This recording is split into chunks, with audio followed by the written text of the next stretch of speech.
A sleep crate sounds like just what it is, a space the size of a shipping crate that one sleeps in.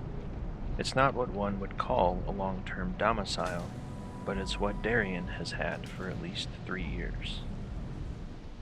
Darian works the ground crew at the Neon Spaceport.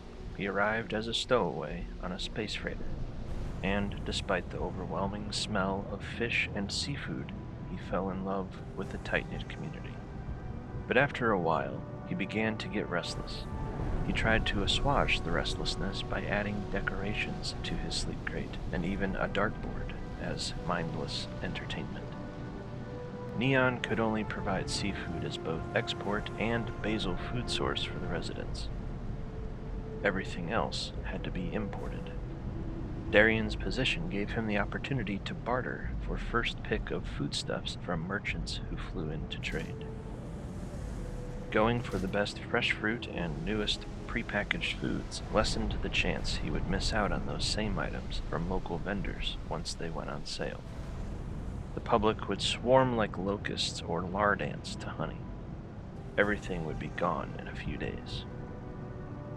The decorations adorning his sleep crate were either gifts from merchants he had befriended or discounted items headed for wholesale markets. For the ones who cared to listen, Darian would regale them with his dreams of leaving Neon and traveling among the stars, perhaps aboard a merchant vessel like theirs, maybe even getting into business for himself. The decorations help keep his adventurous spirit alive. Some merchants have offered advice, such as how to find bits and bobs in the garbage that might fetch a decent price from merchants like themselves, but that also might fetch a higher price somewhere else in the galaxy. Just the possession of such items might be enough to barter his way off-planet.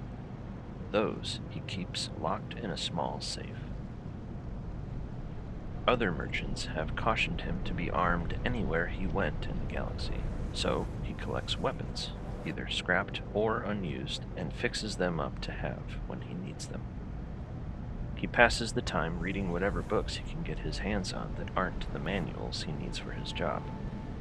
He's tried to make his life as comfortable as he can in this tiny space, maximizing anything he can, like using the space under the sink to store his portable refrigeration unit. For better or worse, this is how he lives until he can get off this oversized mud puddle of a planet.